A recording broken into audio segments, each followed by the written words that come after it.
and welcome to the Transforming Trauma podcast. Transforming Trauma is presented by the NARM Training Institute. I'm your host, Sarah Bueno, and I'm delighted to have you join us today. Hey, Transforming Trauma listeners. If you're a licensed mental health professional working with complex trauma and you're interested in learning the neuroaffective relational model, we're excited to share with you that there are 2 upcoming NARM therapist trainings starting in January 2022. One of these trainings will be offered in an online format, and the other will be offered in person in San Francisco, California. This Level 2 NARM therapist training is designed to support mental health professionals who work with clients or populations dealing with complex trauma. Being trained in NARM, one of the first clinical models specifically designed to address ACEs and CPTSD, supports therapists to learn how to address the long-term impacts of adverse childhood experiences and complex post-traumatic stress disorder. The NARM therapist training will be taught by NARM senior faculty Brad Kammer and a team of experienced NARM training assistants. You will learn a comprehensive developmental framework and clinical approach. As you're learning and integrating NARM, you will receive individualized support from this team of skilled, passionate, and supportive trainers. If you're interested in this training, we encourage you to register now to reserve your spot. For more information and to register, please visit www.narmtraining.com/schedule. We look forward to you joining our growing international NARM community and are inspired to work with you to bring NARM to your clients and communities in order to transform trauma. Today's interview is a conversation with 2 of the people in leadership at the Chicago Children's Theater. Founded in 2005, the critically acclaimed Chicago Children's Theater focuses on the production of first-rate children's theater in Chicago, with top writing, performing, and directorial talent and high-quality design and production expertise. Chicago Children's Theater also produces the Red Kite Project, a multi-sensory, interactive theater program tailored specifically to the needs of children on the autism spectrum. In 2017, Chicago Children's Theater became the first theater for young audiences in the nation to win a National Theater Award from the American Theater Wing, creators of the Tony Awards. Jacqueline Russell is co-founder and artistic director of the theater since 2005.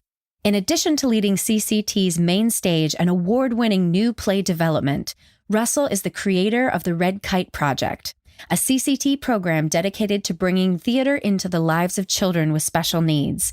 She spent her early childhood in Beirut and is originally from Houston, Texas.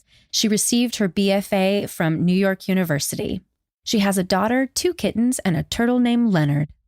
Also, Dexter Ellis is a Louisiana-born educator, director, and actor that misses the crawfish and gumbo, but is humbled by the Chicago theater community.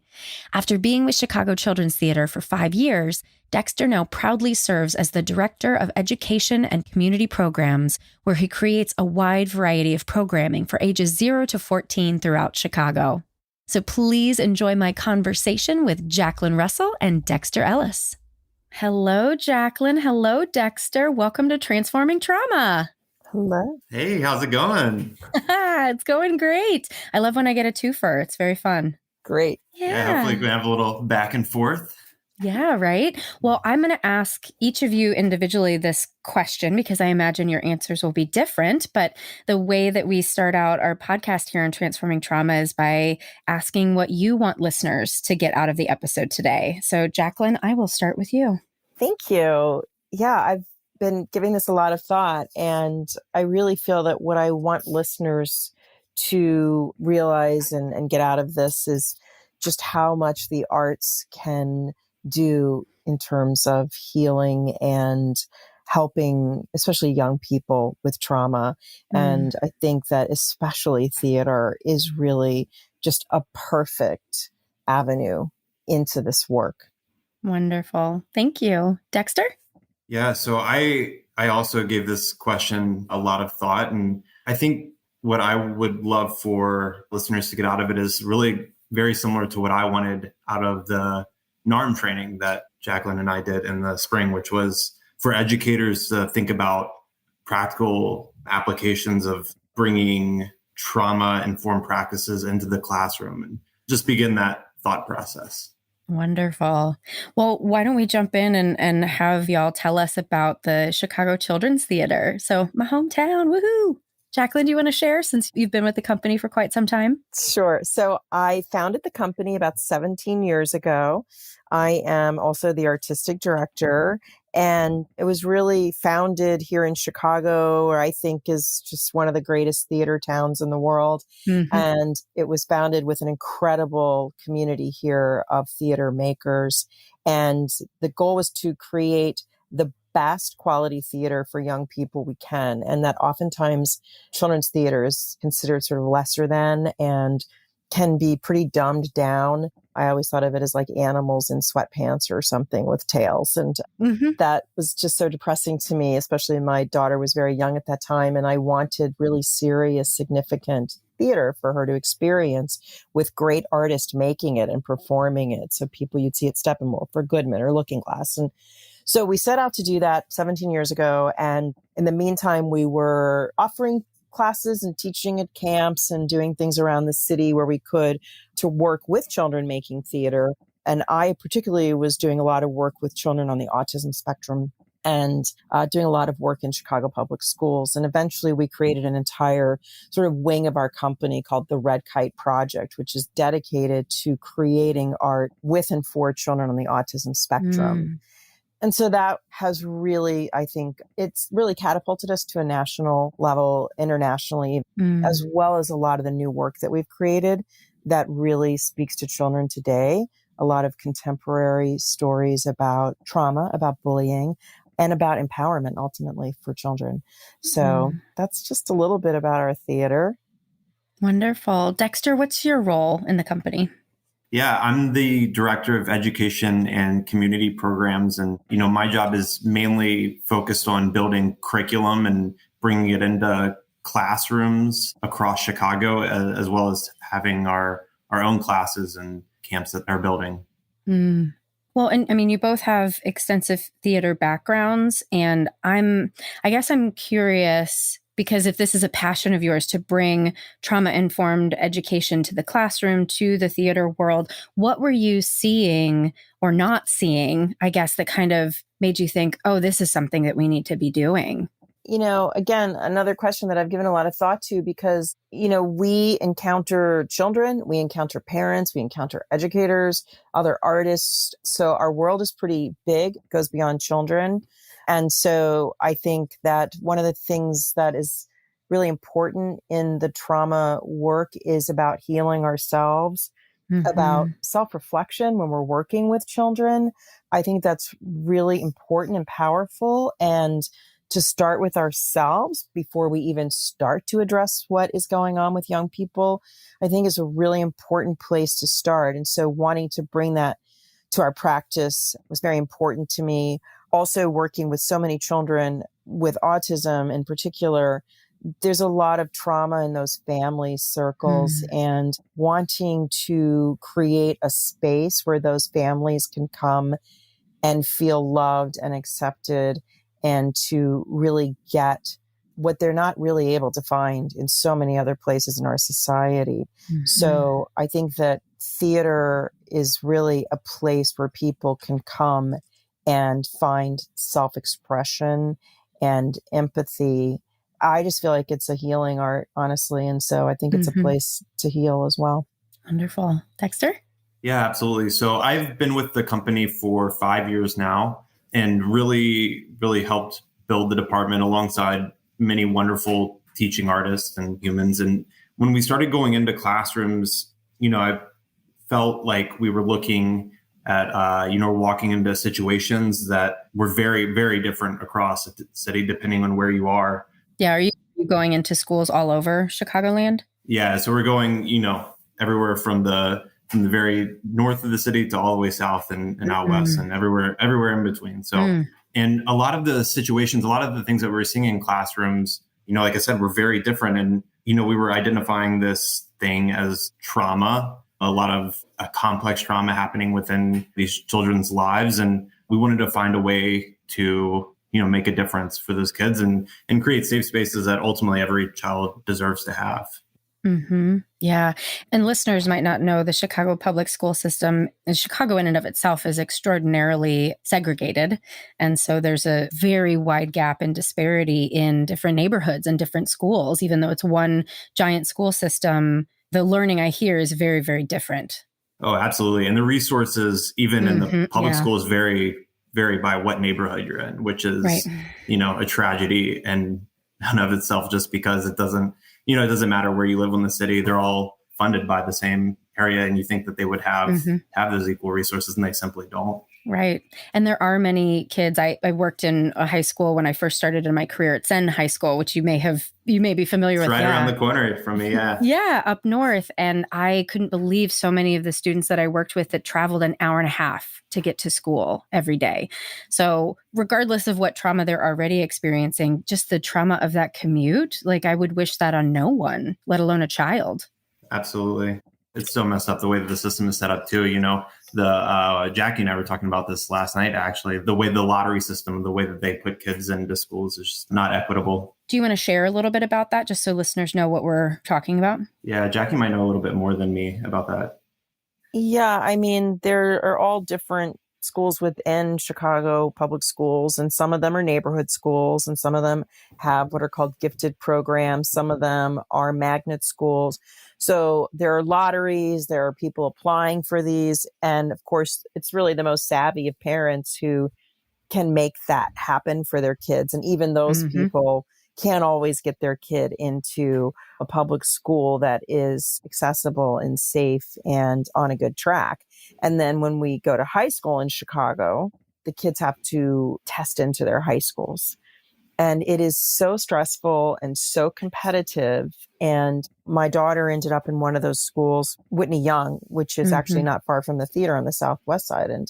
And it was really super sad to see the children in her elementary school who didn't place into these schools, who were just somewhat left behind. And there was definitely an economic and racial divide that was really apparent. And it's a difficult system. And I can tell you that she was very traumatized by it on so many levels, and felt like, she was burnt out by the time she got to college. It's not the high school that I grew up in like a little suburb in Texas where, it was like across the street. It doesn't happen like that in Chicago. So it's a tough system. And, we're really fortunate because we have so many funders in this city, though, that are really dedicated to Chicago Public Schools that pay for this work that we do. And put us into all of these different neighborhoods with these children all over the city. And so it's a huge priority for us. And we know that these schools and these children are hungry for anything they can get a hold of. And so, wherever we can, that's where we put our resources. That's so wonderful. And I love that we're having this conversation about education, because just thinking back on the other interviews that I've done, we've talked about higher education a little bit. We've talked about the medical system, healthcare system, but I don't know that we've really dug into educational trauma. And it's profound for so many people. Everyone has a story about some sort of either shaming experience or trauma that happened in school. So I love that we're having this convo. Yes. Yeah. Yeah. Well, tell us how you discovered NARM. So my daughter, Cherie, that I just mentioned, is actually going to the University of Chicago to get her degree in social work and wants to become a licensed therapist, and is particularly passionate about this work in the field of trauma. And we at Chicago Children's Theater were already working with the Lurie Children's Center for Childhood Resilience to create a trauma-informed curriculum, which we're now putting in the public schools in kindergarten and first grade, especially as kids are transitioning back from COVID. And so I'm really excited for Dexter to share more about that with you. But we were doing this work with these phenomenal psychologists and social workers and just amazing people at the Lurie Children's Center. And my daughter said, you really ought to look into NARM. This is really a way of deepening these conversations and what you're learning. So I shared the information with Dexter. I was like, let's do this. Let's do this as a company. It's a big commitment, honestly, to do the training. And I was so happy that Dexter was like, yes, let's do this. I mean, it was really profound, and it definitely has impacted our work, and it's impacted us personally and professionally. And what I want to see, and I know is happening, is it's going to impact all of the children that we're working with too. Mm-hmm. I think the thread that might be really cool is, Dexter, if you tell us about the curriculum, and then you can tell us specifically, what you got from NARM that you've been able to bring to this work. Yeah, absolutely. So we started developing these residencies with Flurry, the curriculum for it, about a year and a half ago. It was right before the pandemic actually happened, which insane timing there. Because we had noticed that there was a lot of resources, or I shouldn't say a lot, but there are more resources as you get older, in high school for people that are experiencing trauma, but it's not really talked about necessarily for younger people. And being Chicago Children's Theater, and like Jackie has alluded to, the theater is such a great way to embody a lot of these, or through embodied activities, explore a lot of these things. So we decided to create this curriculum with Flurry, and it's, it's all based around a book, Matt de la Peña's Love.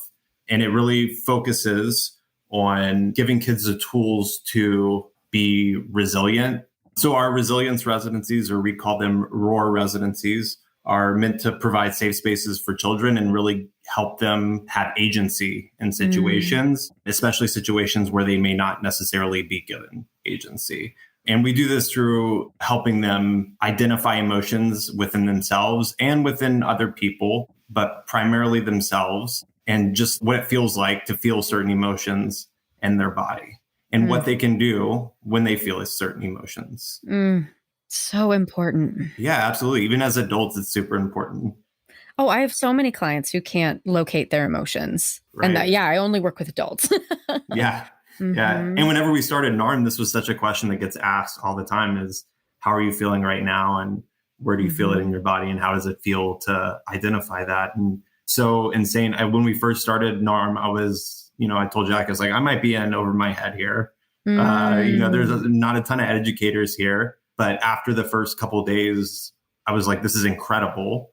I'm getting so much out of this that it's a lot of the same work that we're already doing. But also, like Jackie said, it was a lot of personal things that were happening for me that I think definitely will affect the work moving forward. Do you mind sharing how you were personally impacted? There's Jackie and I had talked about this almost every session. It just, whenever I have conversations with people now, I'm not trying to drive the conversation in the way that I want it to be driven. Whenever I work with kids, whenever I work with coworkers, even in my personal relationships now, NARM is all about, asking questions. Curious. And staying curious. And I have found that you can stay curious in conversations with people and not prescribe emotions to people or make assumptions about how people are feeling. And that seems like such a simple idea, but it makes things so much easier and authentic. Well, and how often are we? I mean, we're taught to try to assume, I think, generally, I think a lot of people may think, I should know how you feel so that I know what to do for you. But NARM says, wait a minute, let's step back and be curious about what someone's feeling and be curious about what comes next. We don't know. Just because somebody's sad, that doesn't mean they want comfort, right? Yeah, and it's not our job to solve every single problem. I'm really curious how you've seen that shown up. That's kind of a deepening NARM question, right? So how have you noticed this knowing for you that you don't have to assume emotions? How has that impacted your interactions? Yeah, absolutely. So I find that I ask more questions now when talking to people. I find that, for me personally, I'm married and my wife's a teacher, and, you come home and there's always, no matter what job you have, you come home and there's this that happened to work today, there's that happened to work today. And I feel like before, not even realizing it, I would be like, well, you should do this, and let's go do something to be happy now, to get your mind off of it. And that's not an appropriate response. And it wasn't helpful. And clearly it wasn't helping, but that didn't stop me from keeping on doing it. And then going through these trainings, I was like, oh, wow, I wonder what it would be like to step back and just ask questions. It's little things like that happen. That's a specific one, but that was one that I noticed immediately as I live with her. Well, and I wonder, has your wife shared her noticing that you might be showing up differently? Oh, I think so. She definitely has. At first, she was like, "Oh, I know you're doing this because of the training that you've been doing over the weekends." She's like, "I got your number. Yeah, yeah. I see what you're doing." Oh, wow.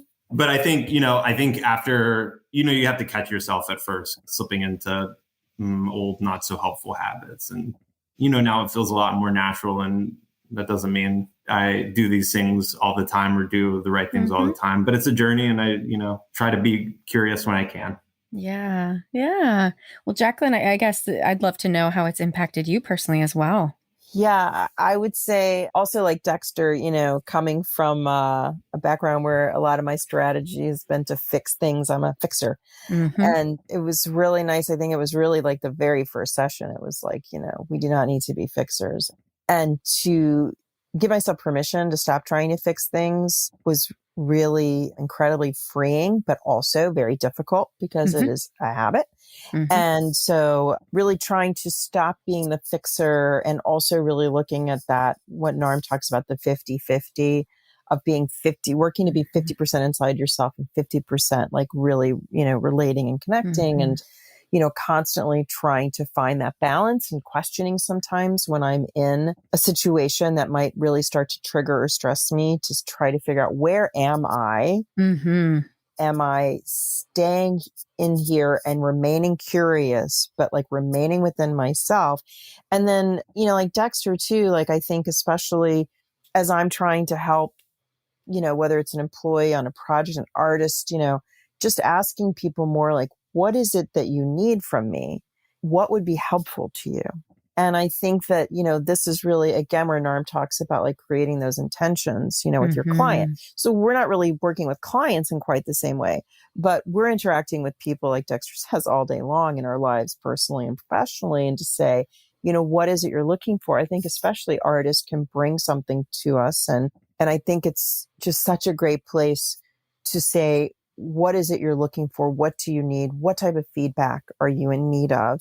And immediately the trust and the connection becomes so much stronger. And so that has just, I think, impacted me in just a super helpful and very concrete way.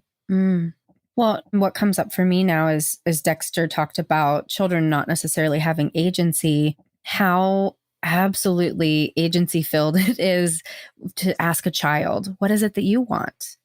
Because how often do children get asked that question authentically, right? Absolutely. It's so true. And it's incredible the amount of times that, that I asked that to children over this past summer, how often that was met with total silence and then thoughtfulness and then them trying to articulate that. What are some things that you would hear as a response to that question? It's always something so simple, right? It's always something so simple like, oh, I wanted to play with them, or, oh, I needed them to look at me and hear what I was saying. I mean, mostly that's what it's about, right? Is being heard or working together, collaborating in some way. And it's interesting to see how changing that could be for them to articulate that and reflect on that. And I would say that's one of the biggest things that we changed this summer whenever so we have camps all summer long.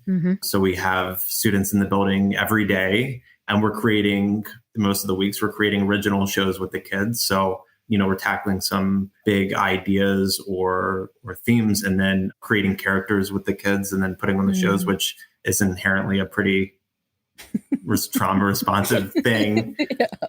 And a lot of the time, with any large group of kids, there's going to be rules, agreements, some discipline stuff in there. And that's always been kind of my least favorite part of what I do. And I think it's just because we hadn't nailed down a system that was fruitful for the kids that serve the children. And so after going through this NARM training, we really took a look at that. Like, how do we talk about rules with the kids? How do we enforce those rules with the kids?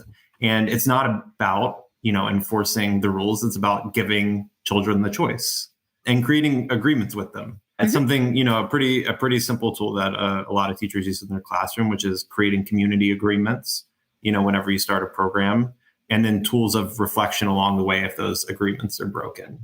So even that verbiage itself is so powerful for kids because if students broke the agreements this past summer, they were either asked to do a verbal reflection or a written reflection where they were asked, why are you here, first of all? And what were you trying to get in that moment? How are you trying to get what you get in that moment? How did it make you feel? How did it make other people feel? I just got chills. What if every child got that opportunity? How our world would change. Yeah, absolutely. What if every person reflected like that after, something happened? Yeah. I'm just like thinking of a world that's transformed because all children get taught this. Right. Agreed. Totally agree. I was so excited, when Dexter really took on reflection as a big part of his intentions for improving our summer campers experience, and as well as our experiences as, adults working with kids.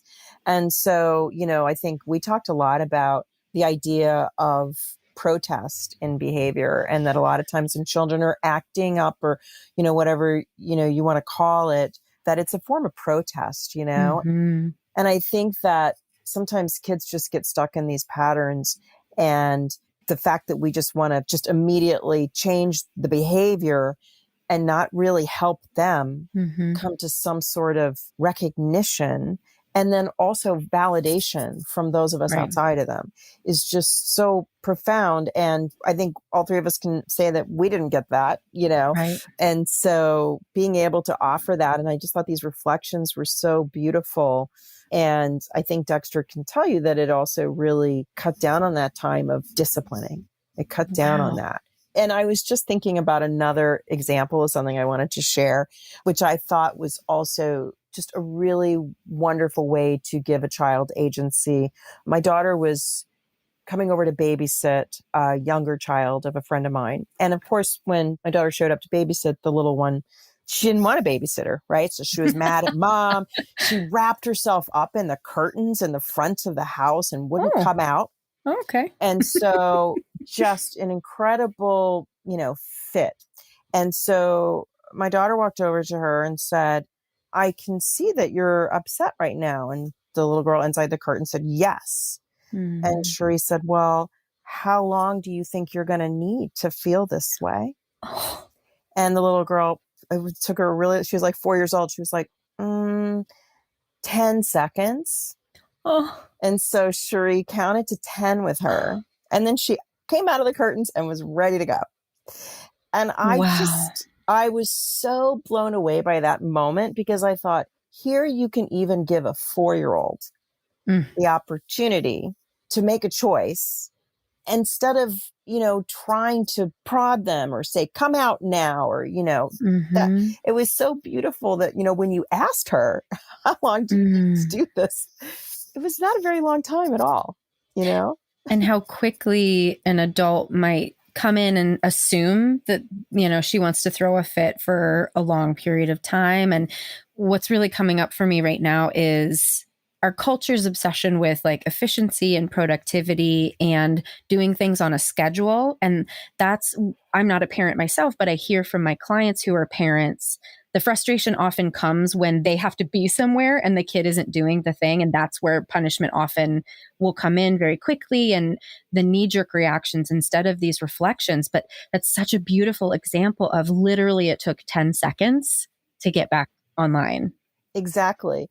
And I think that, again, this is what I liked about NARM. And I think what Dexter was adding about his relationship with his wife was like, sometimes most of us, we don't want to be told how we're feeling or what to do. And I loved in the training when we got to experience that in some of our small groups, where it was like, try to just reflect back what someone is saying to you. Try not to edit, interpret. Very challenging. And really, everyone would say, I felt so much better when I got to hear my words, and not somebody else's words. Just blew my mind. It's really fun being on the training team. And I remember talking about that specific exercise and how we would watch people having difficulty literally just saying the same words, thinking that there's some sort of trick, there's something else I'm supposed to be doing, right? All of the baggage that we put on the way we assume we're supposed to show up rather than just being present. Exactly. And children are just the same. Mm-hmm. They are just the same. And so for me throughout that entire time, and sometimes Dexter and I would be like, I'm just trying to figure out how this relates to what we do. How does this relate to really young children? And it does relate to really young children. And it's our lens that we work through, but it's the same. They are people with agency and a need to be heard and respected. And listened to, for sure, like genuinely, curiously listened to.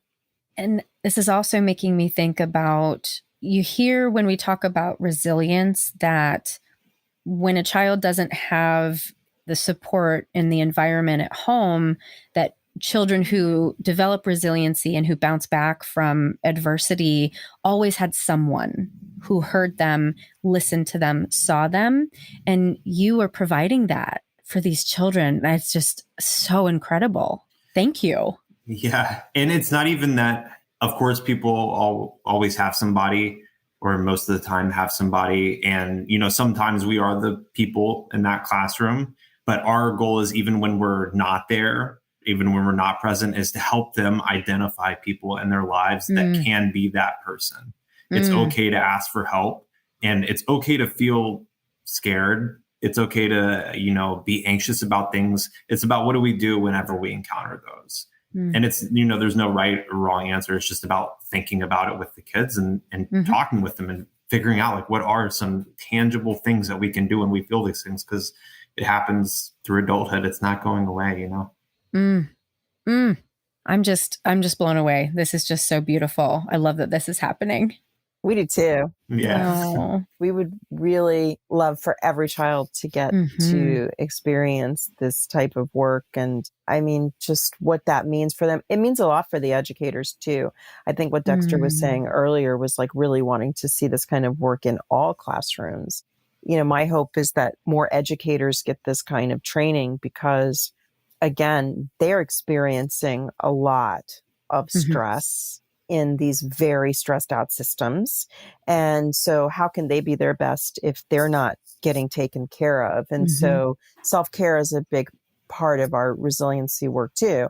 And if we can help those educators, I think that they're going to be better equipped than, for the children that they're working with. And so it's really, again, I feel like it's something that artists are just particularly equipped to do. I've always felt that theater artists are the best equipped, because basically expression is, part of our trade, right? That's the job. It's the job. It's just, it's expression. Storytelling is a big part of that. And so I've always found that, like no other art form, I think the theater can really get to these places really quickly.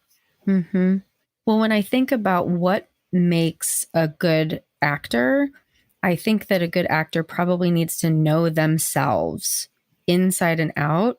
And so I hear you talking about really supporting these children and learning how to know themselves. Yes. Because you can't be someone else unless you know yourself, right?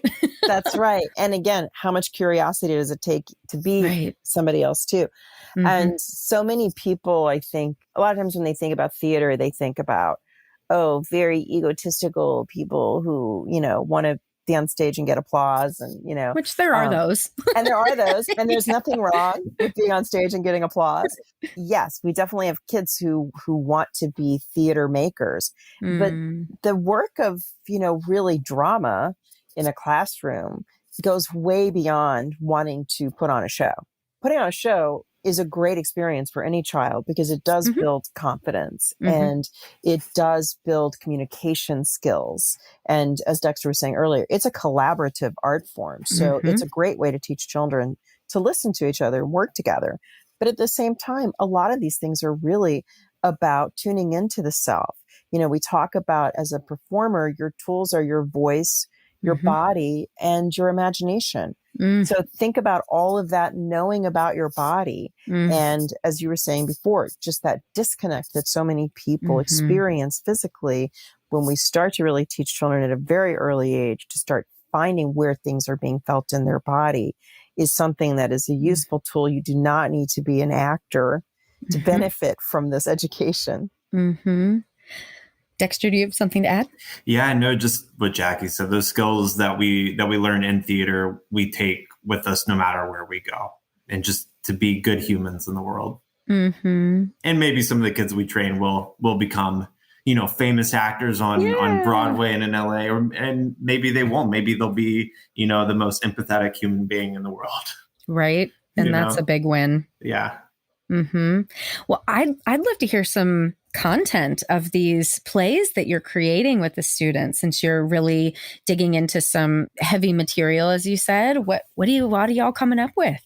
Oh, yeah. So our shows are, throughout the summer are really driven by whatever team is working on that specific one. So we have a director, a music director, and then a designer that works with the kids. So they rotate through those three areas.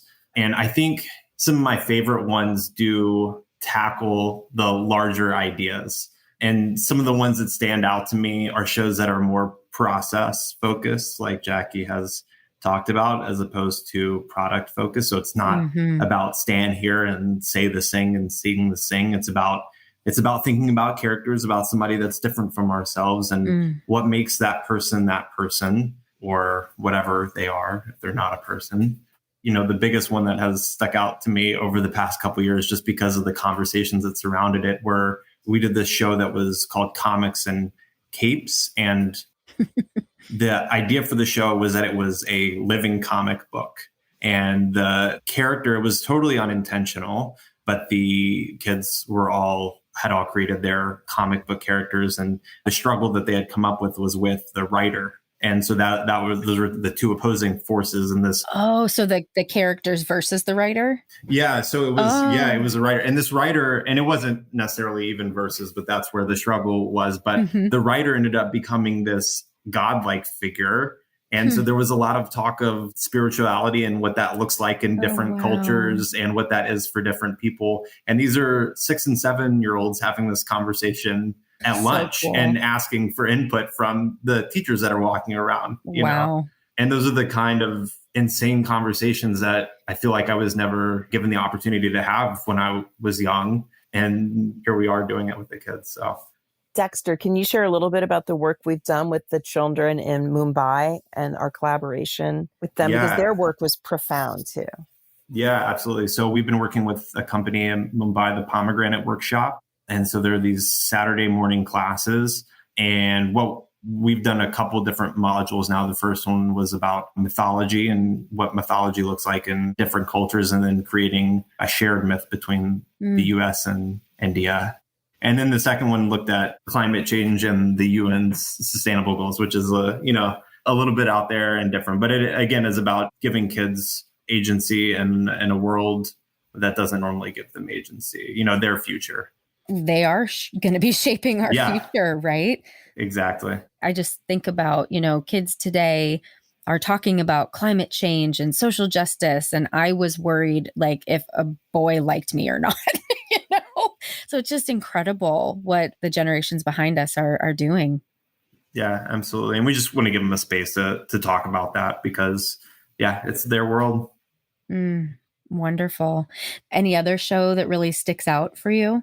I guess, thinking about some of the work that we're doing right now, we're actually creating a piece called Disability, which it's a filmed production because we're still somewhere between virtual and live performance. And during COVID, we started commissioning artists to come up with pieces that they thought it was really time for children to experience and to see on our stage at Chicago Children's Theater. And this piece was created by Nambi, Kelly, and Daniel Carlton. And we're working with 3 young people with disabilities who, in the course of the story, are transformed or realize that they are superheroes. So one of the young actors we're working with is blind, another one is deaf, and another one has autism. And this piece follows each one of them as they are working to help rescue a missing famous cat in Chicago. And so it has this wonderful, really sweet story to it. But underneath it is just this really powerful story of strength and of finding your own value and your superpower. And their superpowers are so beautiful. They are about love and connection and about caring for others. And so it's just a really beautiful piece. And one of the young actresses who is deaf, she's voicing her own lines, which is just so beautiful to hear her voice and the courage that she's exhibiting, and how much we talk in every one of our rehearsals about love and about kindness and acceptance. And so I think, again, there was so much in NARM about heartfulness, and it was kind of like where we really sort of ended up. And we just talk all the time now as we're creating work for children and with children about how important it is that the work is heartful, and that ultimately, like Dexter said, the book that we have based this ROAR program on is called Love by Matt De La Pena. And it's really important to feel love and to love. And how many people have lost that connection, have broken hearts, and how do we help put that back together? And so there's just so much there about that. And so it's amazing that I can't believe sometimes that this is work, this is a job, and how much time we spend talking about love and courage and connection. So I'm really excited about this piece, and all these young people are working so hard right now in rehearsal, and it will all come together being filmed next month. And we'll be sharing it, with the world. We want everybody to see how amazing these young people are. Well, I'll look forward to checking that out. And as you were talking, I'm so glad that you pulled the thread of love through, because as we've been talking about agency, obviously that's incredibly important, but sometimes we mistake agency and empowerment and self-esteem, right? The self-esteem movement, we've largely realized, was hooey and didn't really do what we thought it was going to do. So you're not offering self-esteem. I really hear this interconnectedness that you're fostering, that you're supporting the children to foster this understanding that not only do I matter in this world, but how I impact others matters. Yes. And how you impact the world, right? And this does sometimes feel like a time of hopelessness. I think, if anything, working with young people, I've seen more hopelessness than I can recall in times past. And so I think the only way to address that is through love. Yeah. Well, I think that's probably a good question to end on. What gives you both hope?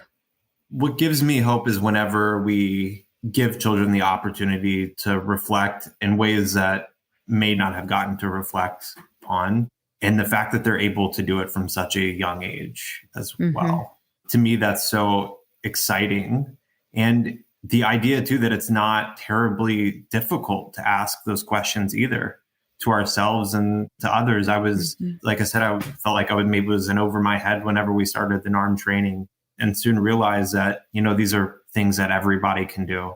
And so it gives me hope to see children being able to do this. And like you said, hopefully this sort of work happens enough, and, we create this next generation of people that are able to have the emotional intelligence to identify those things within themselves. Thank you. Yeah. Everything Dexter said and more. I think I feel so much hope when I'm with children, because, when you do pose questions to them, they already have such a good moral compass. They already, they're so concerned with fairness and naturally concerned with being kind. It's interesting that it almost seems like it's the negativity and the meanness, I really believe, that is taught. And I think that their natural inclinations and the way that they come into the world is so full of love and wanting to be loved and to give love and to be, keepers of others and themselves. And like every time we do a play with kids and, we ask them about their opinions or we show them something, they immediately know. They know things. So it always restores my faith. I think that all of the movements of the recent year and a half or so for social justice gives me a lot of hope. I think the battle is many and hard, but there is so much there that is really, I believe, is going to make change. And that gives me a lot of hope. Thank you so much. I'm just really immensely touched by the work that you're doing. And it sounds like you really have found a way to translate NARM to your work in such a beautiful, wholehearted way. So thank you. And congratulations too. Thank you. Thank you. We, again, we kind of went into it like, what are we doing? Yeah. And then we were just so thrilled that we were able to take this and again, translate and put it through our lens. And so thank you. And we were really honored to get to share our experiences with you and with your listeners. Again, we hope that we just inspire other people that are working with children or have children in their lives to just take this with them too and follow these threads wherever they may go. Well, for folks who would like to know more about the theater or support you, where can they find you? ChicagoChildren'sTheater.org. And is that theater ER or theater RE? We are theater RE. RE, yes. The theater then. The theater. The fancy spelling. Yeah. Well, thank you so much for your time today and for all the work you're doing. I'm certain that there will be listeners out there that are very inspired by what you're bringing. Well, thank you. We hope that people will reach out to us. And we'd love to continue this conversation and support other people's work in this area too. Wonderful. Thank you, Sarah. Thank you. Thank you, Sarah. It's really fun to spend this time with you. What an honor. Thank you. Thanks so much for joining us for today's episode. To find more about our guest, check the show notes or visit us at www.narmtraining.com/transformingtrauma. The NARM Training Institute also offers the Inner Circle, an online self-paced learning program intended for anyone who is interested in joining an international online community focused on healing complex trauma. You can find more information about these trauma-informed learning programs in addition to other resources on the website, www.narmtraining.com. Thanks to Andrea Klunder and the Creative Imposter Studios for producing and editing, to Tori Essex for our album art, and to Brad Kammer for the creation of this podcast. We look forward to building community and connection with you and changing the world by transforming trauma.